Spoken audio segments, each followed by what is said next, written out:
Everyone today. What if I told you that the return of Christ is maybe not exactly what you think, that the return of Christ isn't just something that culminates in a single day, but it comes in two phases, 7 years apart, that the latter days is a big stretch, a 7-year period we know is the time of tribulation. That's the latter days. And the front end, the first phase, is the rapture of the church, and he comes part way in the clouds. And the second phase is full return of Christ, feet down all the way on the Mount of Olives. Would that blow your mind? Would that make you angry? Would that make you happy? Stick around and find out and decide for yourself.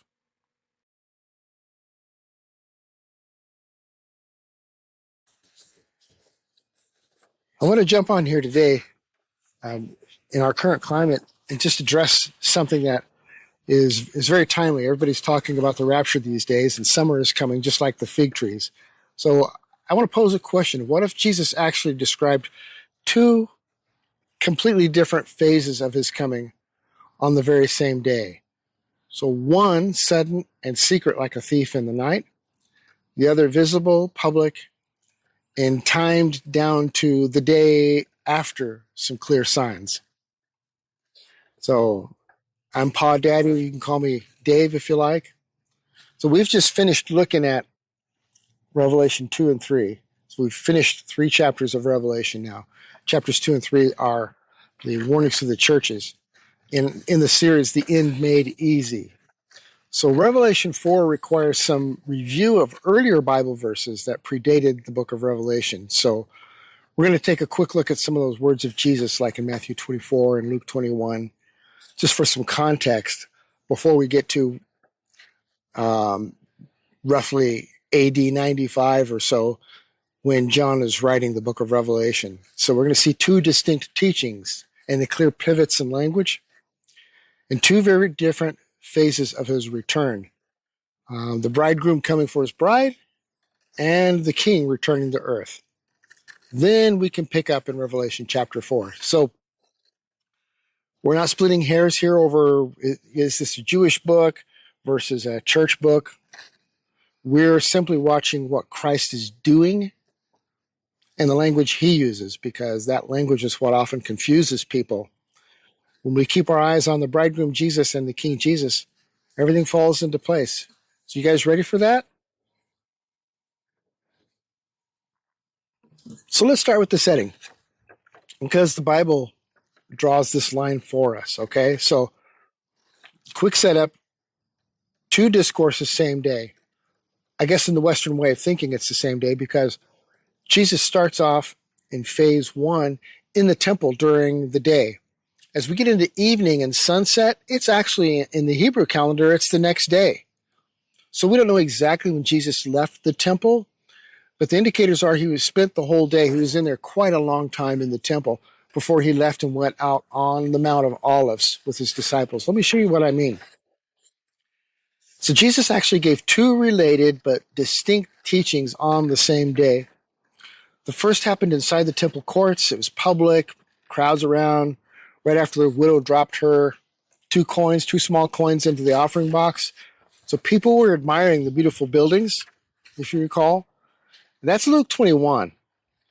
It's also Matthew 23, where after Jesus was teaching some of his disciples and some of the people in the building, Jesus gives the Pharisees and the priests 7 woes. If you recall, they were challenging him, saying, "Who do you think you are coming in here talking like that?" So Jesus gives them woes. So the account in Luke 21 and Matthew 23, they are both really the same event at the same time over some hours. So we can call this a temple discourse, if you like. Jesus answers their immediate questions about events coming on Jerusalem and the temple's destruction. Then, Matthew 24:1, we read a clear pivot here. And catch this. Verse 1, Matthew 24, verse 1, Jesus left the temple and was going away when his disciples came to point out to him the buildings of the temple. So he walks out. He sits down on the Mount of Olives with just 4 of his disciples, and they are Peter, James, John, and Andrew. We learn this in Mark 13. We don't learn this in Matthew 24, but Mark 13, the parallel chapter. And they ask him privately, tell us, when will these things be? The things they were just talking about in the temple, that they were hearing Jesus teach in the temple. And what will be the sign of your coming and of the end of the age? So here they're extrapolating out, saying, looking at the implications of the things that Jesus had said, and they want to know more about this. So that private conversation is the Olivet Discourse. So Matthew 24 and Mark 13. So same day in our way of thinking, two settings, two layers, if you want to call it that. Luke 21 and Matthew 23 is more Israel and Jerusalem focused for the moment. Matthew 24 and Mark 13 zoom out to the very end and Christ's coming. So keeping them distinct helps us see Christ's instructions without getting tangled up in the audience debate. So I have a clear way to picture it. I have a chart here I'm going to try to bring up on my phone. See if I can do this here. Okay, I think you should be seeing it now. Here we are.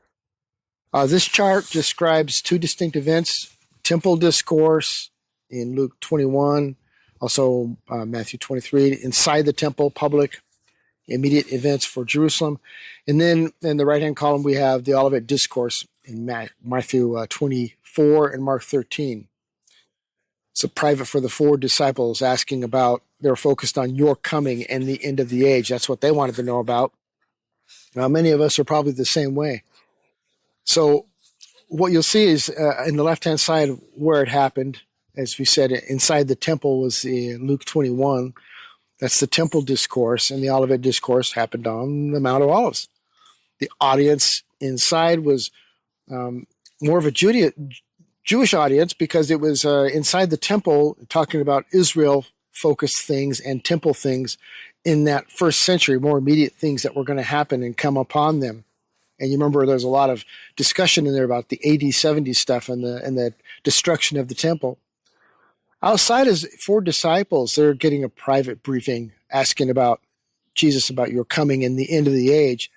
But the main emphasis in, as you see, second to the bottom on the far right over there on the Olivet Discourse, is signs of the end, Christ's coming, and the final events. They want to know beyond all of that. They want to know how these things wrap up. And so Jesus doesn't hold back. He gives them some details, gives them all kinds of signs and things. He doesn't say, you got no business asking, you need to go home. He doesn't say that. He doesn't say it's none of your business. He doesn't say that's just your Father's business, like he does in Acts 1:7. That's kind of a different context. We'll talk about that. We'll address that briefly, but that's a different context. So he answers that differently, because they were asking about, hey, are you going to start your kingdom now? That's not what they're asking here. Now they're asking about, well, what's the signs of your coming and of the end of the age? And this is what Jesus is answering, and he gives them a full chapter here. And in fact, he even answers some of that in the next chapter, which is kind of the part 2 of the Olivet Discourse in Matthew 25. So the key pivot verse where we can see these distinctions, Luke 21:37, Jesus taught in the temple by day, and he lodged on Olivet at night. So Matthew 24:1, on the other hand, he left the temple. We go into Matthew 24:1. It says Jesus left the temple. So there's kind of that clear transition that happens there. So we want to keep that kind of distinct. It's kind of different from the other one. Now that we see this pivot, let's see here. Jesus gives us two very distinct pictures of his coming. We'll get out of this picture here. Okay, so we got that chart out of the way. So let's listen to the language that Jesus uses. So we can say, on the one hand, when you see this kind of language and activity, it's the phase 1 part of his coming. It's the bridegroom coming. And when you see that kind of language and the clear timing markers, it's phase 2, the king returning to the earth, the return of the king. So the return of Christ, as he steps down to judge the earth, as he raptures the saints, all of this, it's him wrapping up this entire age that we've got here before going into his kingdom. Satan's had his run since the fall. The Lord, by permission, has allowed us to ruin the earth, Satan is the prince of the power of the air, the god of this age, and so forth. But now God's like, okay, this is enough. Jesus comes back, and he's about to set things right. And this is part of the process. So it's a week-long process, just like the wedding tradition is a week-long celebration, and we are for a week long in the Father's house, just like in the ancient Hebrew wedding tradition. Meanwhile, on earth, there's some stuff going on here. So that's why we see this, the tribulation period bracketed by coming in two phases. Okay, that's what I want to try to make clear, because there's been questions about this. So phase one is the bridegroom comes, and this is pre-trib, as we see, like with Noah and with Lot. It's before the tribulation. This is him coming like a thief. So when you see this language, like a thief, that's what it means. It's a big surprise. Didn't see that coming, did you? And that's what a thief does. And in this first phase, Jesus comes partway in the clouds. He doesn't yet plant his feet on the Mount of Olives. He comes as the living bridegroom to receive his bride, the church. And this is the way the taking happens, is the wedding processional. He comes with his groomsmen, the best man, and so forth. They come part way to the bride's house, just meet her at the gate. That's the Lord meeting in the sky, meeting in the air. Comes that far, does not go all the way to the door, doesn't come into the house, nothing. They meet part way, and her party meets him part way at the gate. Then they turn around, and both parties, the bride's parties and the bridegroom's parties, all make way for the Father's house, and they are locked up behind the gate. Nobody in or out for a week. This is the way that worked. So this is that kind of language you'll see in here.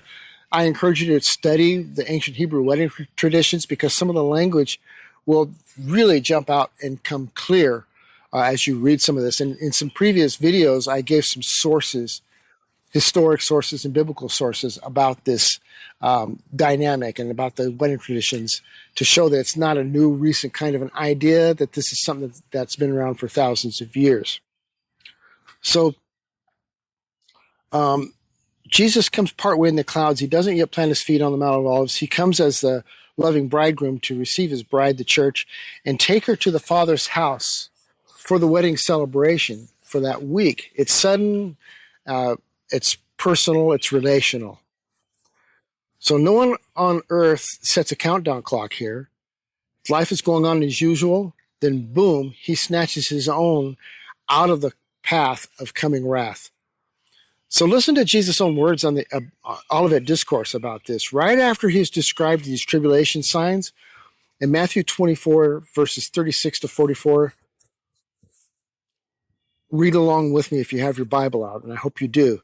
But concerning that day and hour, no one knows, not even the angels of heaven, nor the Son, but the Father only. Very Hebrew wedding tradition language. Because it was the Father who told his Son, okay, now it's time, go get your bride. And it's the language he's trying to convey to them is it's going to be like that. For as were the days of Noah, so will be the coming of the Son of Man. For as in those days before the flood or judgment, they were eating and drinking, marrying, giving in marriage, life as usual, until the day when Noah entered the ark. And then they were unaware until the flood came and swept them all away. Judgment came. So will be the coming of the Son of Man. So he's saying there's a coming that's happening that's going to be before judgment. And he says it's going to be like that. So the coming is pre-judgment. It's before the tribulation. It's pre-tribulational, is this particular coming here. This is the phase one. Verse 40, pick it up here. Then, or at that time, 2 men will be in the field. One will be taken and one left. 2 women will be grinding at the mill. One will be taken and one left. Therefore, stay awake, for you do not know on what day your Lord is coming. But know this, that if the master of the house had known on what part of the day the thief was coming, he would have stayed awake and would not have let his house be broken into. Therefore, you, just kind of a general you also must be ready. The Son of Man is coming at an hour when you, a general you, when you don't expect. You just don't know when that's going to be. Just the same way as people didn't know during the time of Noah when that was going to be. We're also told in Luke about Lot. It's the same thing with Lot. Sodom and Gomorrah didn't know. the angels came in and grabbed Lot by the elbow and had to walk him out and said, you've got to get out of here because we cannot do this judgment thing until you're out of the way. That's a powerful passage. So notice the activity of Christ. He is receiving people to himself. So the Greek word for taken here is paralambanō. That's a good $2 word. What does that mean, Dave? That's the exact same word he used in John 14:3 when he said, I will come again and take you to myself, that where I am you may be also. So that's bridegroom language. It's the same thing. I'm going to take you alongside. I'm going to come alongside you and take you to myself. So that's the language Christ uses 2 times now, paralambanō. So he uses that in John, also in Matthew. So as you probably remember in 1 Thessalonians 4:17, I beg your pardon, Paul later fills in that detail when he says, then we who are alive, who are left, will be caught up, or harpazo is the word that John chooses to use. John. Why do I keep saying John? Paul chooses to use, a 4-letter word. Paul, John, same thing. So Paul uses harpazo, or raptured, caught up, snatched away. So he's talking about a sudden, a quickness. And kind of like if your baby's running out in the street and a car's coming, you're going to run out there and snatch your baby up before that car gets there, right? That same kind of language. So we who are alive, who are left, still on the earth, will be caught up together with him in the clouds to meet the Lord in the air, and so we will always be with the Lord. Once that happens, like John 14:3, we'll always be with him. Once that happens, there's no separating. There's nothing else that's going to come about that's going to separate us from him. So that's phase 1. It's sudden, thief-like. No man knows the day or the hour. So believers escape wrath entirely. We have that language in Revelation 3:10. We just did a video on that. I will keep you from the hour of trial, it says there in Revelation 3:10, that is coming on the whole world to test or try those that are dwelling on the earth. So the ones left are the earth dwellers who will be facing the tribulation testing. So 1 Thessalonians 5 essentially says the same thing, but with more words, and tells believers we need not be concerned about those times and seasons. Paul says in verse 3 and 4, sudden destruction will come upon them as labor pains upon a pregnant woman, and they will not escape. But you are not in darkness, brothers, that day should surprise you like a thief. So that is all before the tribulation of those days. Here I have Ringo, and Ringo here thinks that he wants to come and visit me while I'm out here on the picnic table doing this. He'd be right up here, right in the middle of the camera if I let him. So he's a ham. And so phase 2, though, the king returns. It's a post-tribulational event. This is the second coming where physically to the earth he comes back. It's visible, but you might be surprised to find out it's calendared. We don't know right now when he's coming. We can't put it on a calendar, but a calendar can kind of be created within the tribulation once they're there, and I'll show you what I mean. Watch the language pivot here. So Jesus shifts from thief-like surprise to public visibility, from no man knows or no one knows to immediately after the tribulation of those days. What does he say? And so turn back to Matthew 24. Look at verses 29 to 31. We're not going to camp out here too long, or we can be literally camping out here if we did that. Here Christ comes all the way to earth as king. He judges the nations, sits on his glorious throne, sets up his kingdom. Everyone sees him. There are clear countdown markers so we can know the season, even the general day. So right after describing the worst part of the tribulation, in verse 21, here Jesus says, if you look at verse 21, Jesus says, for then, talking about the tribulation period, then there will be great tribulation, right? That's actually the middle of the week, in the middle of the week, because Jesus was talking about in the middle of the week, the abomination of desolation that happens. And Daniel 9 also talks about the middle of the week. So that's great tribulation, Jesus says. There'll be great tribulation, he says, such as has not been from the beginning of the world until now, no, and never will be. So this is going to be the worst time in history. So that's one way we know that that's not first century stuff, not AD 70 stuff or anything, not even now, because both world wars have been worse than 70 AD were. But Jesus says this time that's coming, this time of great tribulation, is going to be the worst time ever on earth. So we're still waiting. 70 AD wasn't it. Both world wars weren't it, because we're still waiting. So it's yet future. So Matthew 24, verses 29 to 31 says, immediately after the tribulation of those days, the sun will be darkened, the moon will not give its light, the stars will fall from heaven, the powers of the heavens will be shaken. Then will appear in heaven the sign of the Son of Man. Wow. And then all the tribes of the earth, not just some of them, not just one part of the earth, all the tribes of the earth will mourn, and they will see the Son of Man coming on the clouds of heaven with power and great glory. And he will send out his angels with a loud trumpet call at that time too.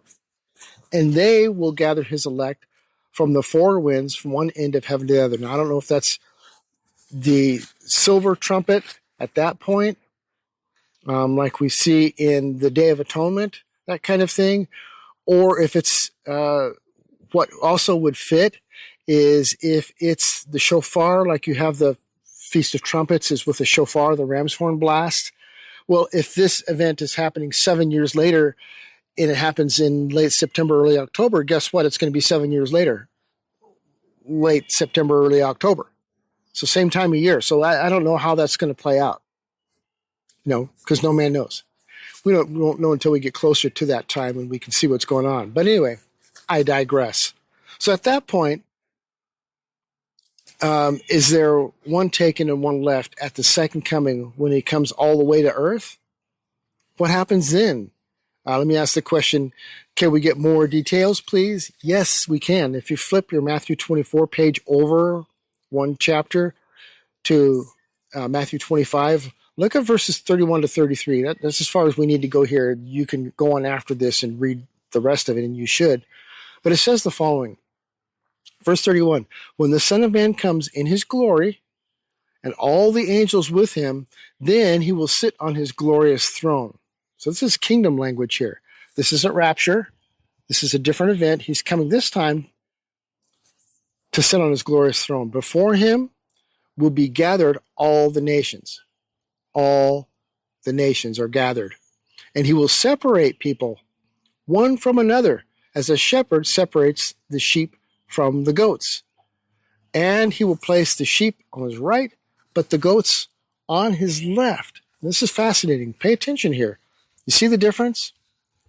So no more one taken and one left. No. Everyone's taken at this point. See two different events. One taken and one left is one thing he was talking about in Matthew 24. In Matthew 24, he also talked about the second coming and appearing in the sky and all the tribes of the earth seeing him. This one is different. This one, everybody's gathered, all the nations, whether the believing sheep or the unbelieving goats. There's no third category. Everybody is gathered up by the angels at this point.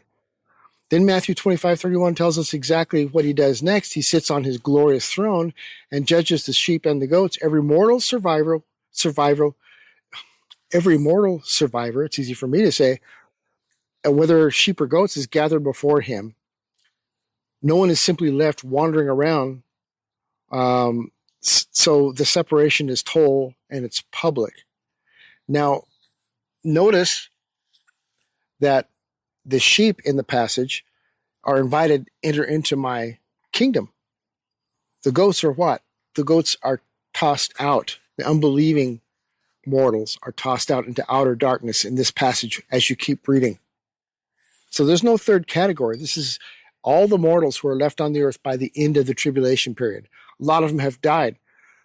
At least half the population of the world has died by then. And we'll get into that more when we get further into the book of Revelation. But by the time we get there, it's more than half of the world. Billions of people have been killed. So this is of only who's left. It's going to be a horrific time, the worst time ever, as Jesus said. since the beginning. So note that about the full return of Christ, the Bible gives us the exact countdown. In Revelation 12, for instance, this is where I mean about a countdown, something that you can calendar.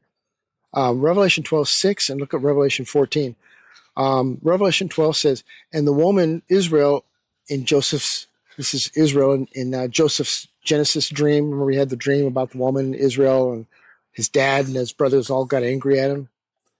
But the woman Israel fled into the wilderness where she has a place prepared by God in which she is to be nourished for 1,260 days. You don't need to get your calculator out. That's 3.5 years. Also in verse 14 says, but the woman was given 2 wings of the great eagle. And in Exodus, the same language is used about the great eagle. And what it means is it's a Hebraism, means swiftly. So she's given speed.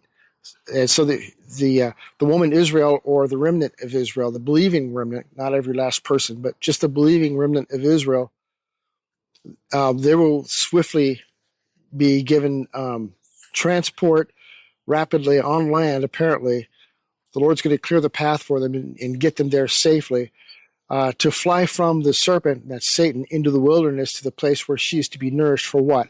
A time, times, and half a time. That's 3.5 years. So that's Israel protected in the wilderness. So from the moment the Antichrist sets up the image in the temple, which we know is blasphemy, many of the Jews wake up and realize that, well, the 2 witnesses weren't lying. They've been out here preaching against this who we thought was the Messiah for all this time, and this guy ain't it. He and his false prophet, they set up this image now to be worshipped, or we're supposed to worship him. I don't think so. This guy's a fake. Wow, it really was Yeshua. It really was him. They repent and they flee, and Christ protects them. So that's not thief-like at all. None of that's thief-like. We also see the armies gathered before we get to the second coming. We see the armies of all the nations gathering in Megiddo. We will see the bowl judgments. The bowl judgments are water turned to blood, a massive coronal mass ejection, or CME, is going to pop off, and it scorches the earth and many people on the earth, and they're going to be cursing God for it. And it darkens the sky. And Jesus himself said this happens. Remember in Matthew, he says, immediately after the tribulation of those days, he describes those kinds of things. So this is the king returning to reign. He's finally stepping down and said, okay, that's enough. We've gone far enough. Let's wrap this up. It's also Revelation 19, obviously. Now, addressing Acts 1:7, the no one knows kind of a thing. This isn't a blanket statement. No one knows or will never know about any of it, ever. That's not what he's saying here. So some people quote Acts 1:7 as to say, see, no man knows the day or the hour or even the season. We can't know any of it. But let's look at the context. The disciples were asking Jesus, saying, right before the ascension, he says, Lord, will you at this time restore the kingdom of Israel? Now, is this it? Can we go grab our bags and grab our families now? And the Lord shuts him down. You see, that it's not for you to know times or seasons that the Father has fixed by his own authority. So Jesus wasn't shutting him down of all inquiry because he just answered that stuff, right? He let them ask those questions before about the timing of things, but he already answered them. He already answered it in Matthew 24, for instance. He'd given them all the signs so that they would know the season. And in other places. In John, he told them about the Holy Spirit coming, remember? He said he's going to bring a helper, a paraclete to come alongside them. So when you see these things, you know that summer is near, like the fig tree. So he gives them seasons there in Matthew 24. He says, you'll see all these signs, and it's going to be like the fig tree. When you see all the leaves coming to bloom, you know the summer's near. The same thing here. When you see these signs, you know that this summer is near. So he's just redirecting them. He wasn't telling them, shut up and go home and quit asking dumb questions. Only the Father knows, I don't know, nobody knows. He's using bridal language, bridegroom language, wedding tradition language. to describe this. He says, he's telling them basically, you've got work to do first. Pentecost hadn't even come yet. Remember, he told them you got to stick around for Pentecost. The Holy Spirit hadn't been poured out. The Great Commission hasn't been launched. They'd been given the Great Commission by this time, right? The church hadn't yet been formed as the bride who will populate the kingdom. So yeah, they're members of the bride of Christ. Eventually, all the believers by Pentecost will be, but they aren't there yet. So you need the occupants of the kingdom first before you do all this. Yeah, there's going to be some Old Testament saints brought in, resurrected, and so forth. But meanwhile, you got this period we've been living in since then, 2,000 years. We got all this to do. So the no one knows the day or hour signal, Matthew 24:36, is a similar, a familiar marker, I should say, for the rapture. So the bridegroom coming like a thief before the tribulation and judgment. But once the tribulation signs begin, the full earthly return of Christ becomes knowable. In other words, in the tribulation, it'll become knowable. It's 1,260 days after the woman reaches Petra. So it's after the bowls. He's also coming after the bowls, the darkness, the blood. The army is gathered in Megiddo. We know that he's coming any moment now. So the Father alone sets the exact wedding date, but he has graciously told us about the season for Christ's kingly return. He gave all these signs in Matthew 24. Acts 1 isn't Jesus getting the eraser out and erasing all of Matthew 24. It's a different context. Friends, this is all about Christ. First, as the loving bridegroom snatching his bride out of harm's way. Then, as the glorious king returning to judge the earth dwellers and establish his kingdom. He's not in Acts 1:7 suddenly erasing that anybody can know ever. It's not like we can jinx Jesus's words. Jesus can't come today because somebody predicted today. That's it. I've said before, kind of laughingly, half jokingly, but it's still kind of true. And that is that when Jesus says no man can know the day or the hour, that's not to say that like if I were Satan, great. So if I guess a day, then that's when Jesus is not coming, because otherwise I'd say, well, I only need, if I'm Satan, I'm saying I only need 365 people a year to guess a date. I could do that every year, 365 people, and everybody guess a different date for the whole year. Jesus could never return then. He could never return because you've guessed the date, so he's not coming on that date. That's just foolish. You can't jinx Jesus. You can't jinx the second coming. You can't jinx the rapture. That's just foolishness. That's not what the terminology means at all. And I think that logic, as foolish as it is to use it, I'm using foolishness to illustrate absurdity to illustrate absurdity. So the language pivots, though, help or keep the two phases distinct. So we live in great expectation of his imminent coming. Well, we also watch the signs that will mark the final phase. So my prayer is the Lord to keep our eyes fixed on him in both phases, ready for the bridegroom today and watching for the king tomorrow. For you believers, Revelation 16:15, Jesus says, "Behold, I am come like a thief. Blessed is the one who stays awake." And I also like Paul, where he says in Titus 2:13, it's one of my favorite verses, waiting for the blessed hope, the appearing of the glory of our great God and Savior Jesus Christ. So he's watching and waiting too. In Luke 21:28, Jesus said, "Now when these things begin to take place, straighten up and raise your heads," or lift up your heads, depending on your translation, "because your redemption is drawing near." So how you know if these things begin to take place unless you have things that you are watching for?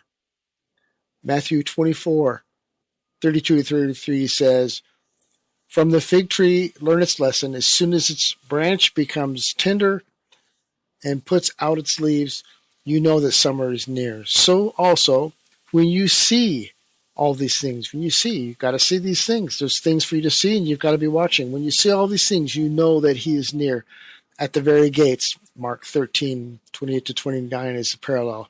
It's the same question. Unless you're watching and you have some things to watch for, how do you know this command from Christ? So may your eyes become open to these things, and may your vigilance to watch in great anticipation bless you and keep you holy. Amen.